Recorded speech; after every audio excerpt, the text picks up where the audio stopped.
Suddenly, I am asked to pad up because the batsman is injured. Dr. Sachin Bhagwat is not, and I am batting here as a plastic surgeon, coming down here to talk about DFI guidelines, IWGDF guidelines, and IDSA guidelines, and Indian perspective.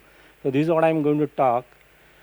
DFI guidelines which have been developed over the years, mainly by IWGDF, then practice essentials, country-based guidelines which we need to look into, India-specific guidelines, and so this slide, of course, I need not talk because Dr. Sanjay Sharma has already covered this.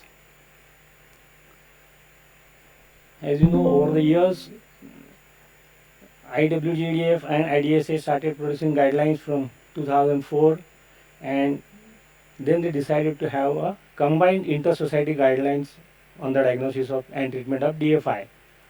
So every 4 years, IWGDF produces guidelines which were published in 2019 as well as 2023 in Hague. So, what are the goals of therapy? We must have a multidisciplinary approach. A proper diagnosis is a must. Again, appropriate tissue cultures, deep tissue cultures, enough has been said already about that. Thoughtfully select antimicrobial therapy. Again, I need not talk about that. It's already been covered very nicely by the previous speakers. Quickly determine when surgical interventions are required, and that's very important.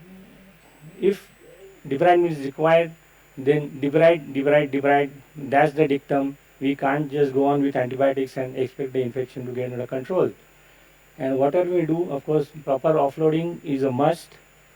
PVD assessment again is often missed, which again we have to look into because many times people keep on debriding without looking at the Dopplers, and of course glycemic control is a must.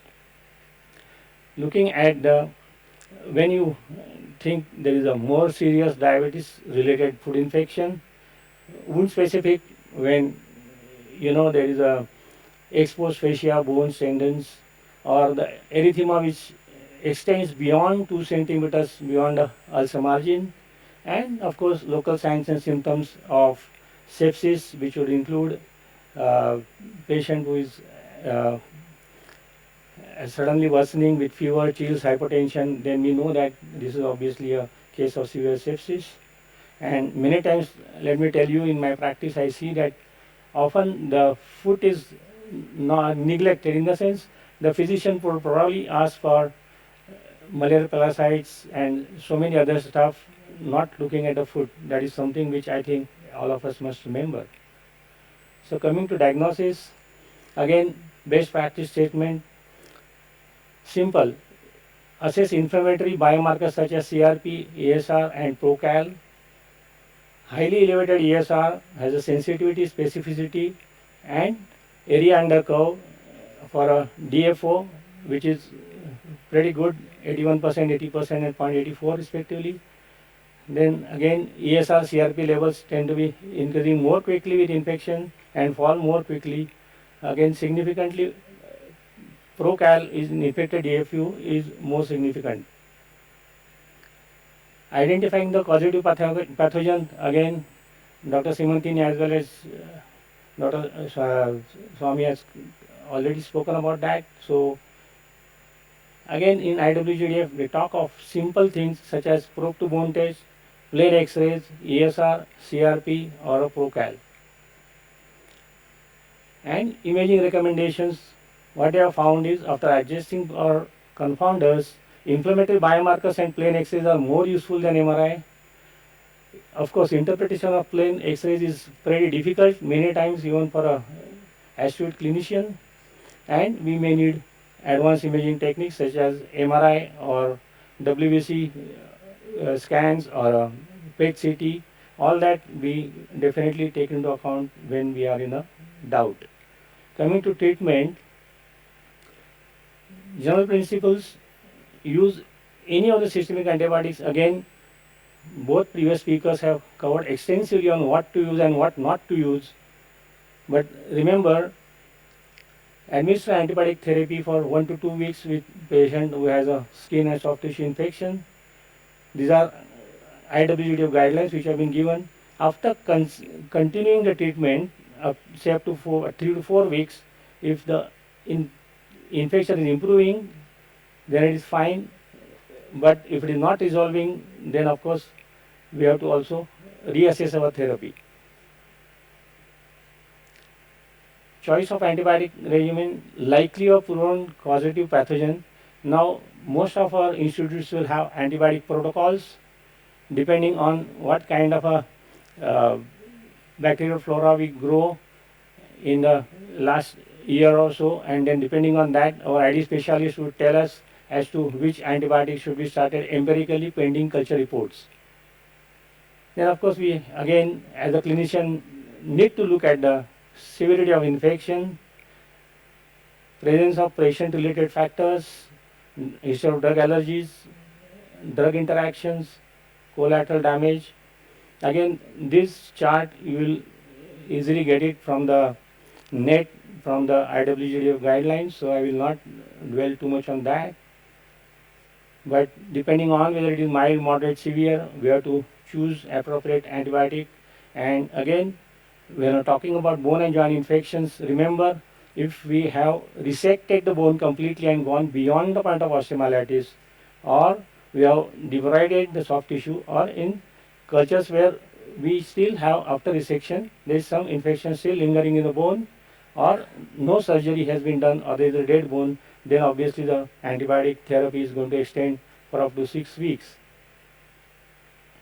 So India specific management considerations: non-limb threatening, limb threatening, and life threatening. So we divide them into 3 categories, and depending on what category we are looking at, then again choose the antibiotics which have been listed below. As you can see, in India, actually we always in DFU get a polymicrobial infection invariably by the time the patient lands up in a tertiary care hospital. And the common pathogens what we see are staph, strepto, pseudomonas, E. coli, Klebsiella, Proteus, Acinetobacter, and of course we are coming across atypical microbes nowadays. But by and large, these are the ones which have been highlighted, which are predominant isolates which we see in our practice. What do we have in our armamentarium? We have vancomycin, which has got a limitation of having a MIC creep, variable tissue penetration, potential for nephrotoxicity at higher concentration, and especially in combination with other nephrotoxic agents.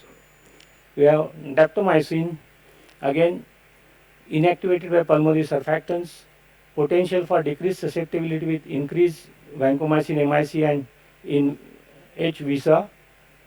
Linezolid, of course, Swami has already told us not to use it, and multiple side effects, as you can see here, already mentioned, which have been discussed just a few minutes back. Again, trimethoprim sulfamethoxazole is out. Clinda, largely unproven for treatment of invasive infections. Inducible resistance can be missed. Again, association with antibiotic associated diarrhea and Clostridium difficile colitis is something which you have to keep in mind. Tetracyclines are unproven for treatment of invasive infections.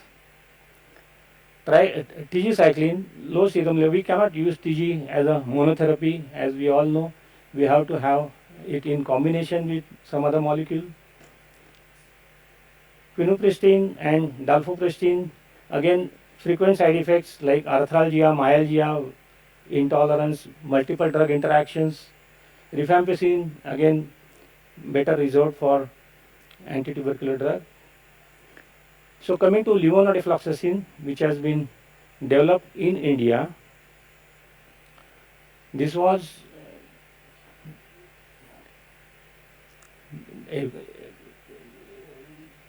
levonorefloxacin was actually an antibiotic which was well differentiated from the existing antibiotics for difficult to treat gram-positive infection in contemporary patients. There are 4 pillars: high potency and broad spectrum, assuring PKPD, assuring safety and suitability for diverse patient subsets. So with that vision in mind, the levonorefloxacin was developed, which took a long time to develop, and it has got a antibacterial activity by inhibiting DNA gyrase, but in addition it also inhibits topoisomerase 4, and it hence exhibits bactericidal activity. Now look at this unique multispectrum coverage of levonorefloxacin. It has got excellent gram positive coverage, it has got a gram negative coverage at par with ciprofloxacin.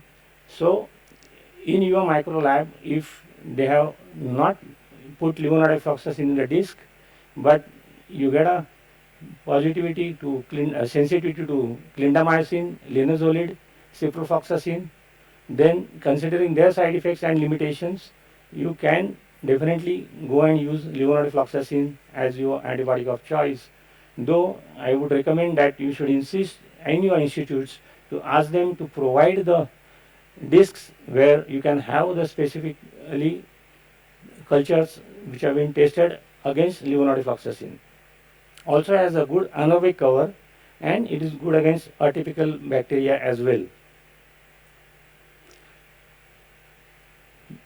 Now look at this graph. This is very interesting actually. When you see IV and oral, the bioavailability is almost similar. So two things. One, if the patient is in a hospital initially in a severe sepsis, if you are giving IV antibiotics, IV levonorefloxacin, you can very easily switch over to oral allo levonorefloxacin, or primarily also you can give patient with allo levonorefloxacin because it has got an excellent bioavailability. Again, high density killing of MRSA and QRSA. When you look that at higher bacterial concentrations, Vanco and Dapto have a blunted action, whereas Leonardi continues to have excellent action. And as you can see from the next slide, this is biofilm and effect of on biofilm by different antibiotics. As you can see, daptomycin, clindamycin, linezolid, and levonorefloxacin. And levonorefloxacin has practically eradicated the biofilm in a quinolone resistant staph aureus. Again, another unique feature is it is activity is enhanced under acidic conditions. Look at moxifloxacin as compared to that. The moment we have an acidic pH, the activity goes down, whereas with levonorefloxacin, in fact, the activity is enhanced. So that is beneficial when you are treating acute bacterial skin and soft tissue infections, DFI, etc. It has got excellent bone penetration, so a good antibody of choice in a osteomyelitis. Hepatic impairment, renal impairment, I think that's another good news for surgeons. We don't really have to worry about dose adjustments because there is no hepatotoxicity or a renal toxicity, so we don't need any dose adjustments. Now this was a study done by Dr. Balaji, where he has studied in about 793 staff MRSA as well as MSSA, and also looked at Bengal by clone, and he has given the susceptibility spectrum. Levonorefloxacin has shown 100% susceptibility. Again, comparison of efficacy and adverse effects, when you look at different antibiotics, I think levonorefloxacin scores over other antibiotics, namely vancomycin, linezolid, cephalosporin, daptomycin, and umadacycline. We have a robust safety database with more than 100,000 real-world users, more than 2,600 post-marketing surveillance and investigator studies, and 900 plus clinical development phase 1 to 3 trials. And as you can see here, there were no adverse effects reported as far as the CNS toxicity, cardiovascular toxicity, hepatotoxicity, nephrotoxicity. Again, no tendinitis, which has been just discussed, no peripheral neuropathy, and no hypoglycemia. So indications are acute bacterial skin soft tissue structure infection, including DFI. IV dosage 800 milligram twice a day. Oral is 1 gram twice a day, that is 500 milligram tablets. You give 2 tablets every 12 hours. Except patient who has a hypersensitivity, most of the patients tolerate it well, though some patients I have seen having GI intolerability. Minimum drug-to-drug interaction. Again, hepatic renal impairment, no dose adjustments are required. So, it's likely of proven causative pathogens and their antibiotic susceptibilities. It has got broad spectrum of coverage. Then choice of intravenous and oral depending on the severity of infection. Robust usage data which is available. Presence of patient-related factors including drug allergies, hospitalization, likelihood of adverse effect or potential drug interaction. When you look at levonorgestrel, it has got unmatched safety and risk of collateral damage to the commensal flora is also minimal. So I'll just share 2 or 3 cases from my own practice where I have been using this molecule whenever it is required. So this was one 66-year-old diabetic fellow with a chronic fasciitis with a venous ulcer. He was put on 1 gram twice a day levonorgestrel for 7 days along with the silver dressing, and in 1 week the wound has gone on to heal. Of course, he was also asked to take rest and also given compression. Another fellow, a 65-year-old diabetic male with fasciitis and ulcer, he was again given levonorgestrel 1 gram twice a day for 7 days with Rex wound dressing, that is zeolite iodine complex, and you can see a good result. This is an ongoing case. Actually, patient is right now with me. He is a 75-year-old diabetic patient coming from far off, almost 200 kilometers away from Mumbai. He has a chronic venous ulcer. Again, I had during debridement done a culture, started with levonorgestrel and with Urgoclean AG dressing, that is with the silver dressing. You can see a good improvement. There were 2 ulcers. One of them has become much better ulcer base. The other one is almost healing. So as we know, management of DFI in India remains challenging. Multidisciplinary team approach is very much required. International management guidance needs country-specific improvisations, which is something we have to look into. And we as clinicians and other specialists need to come together and discuss. Then we have discussed about current antibiotics which are available against gram-positive bacteria have limitations regarding spectrum of coverage, treatment-related toxicity, tolerability, compromised biofilm penetration, and multiple drug-to-drug interactions. So levonorgestrel provides cushion of enhanced clinical effectiveness, unmatched safety, and agility to shift from intravenous to oral therapy for management of DFI. Thank you. Thank you for your patient listening.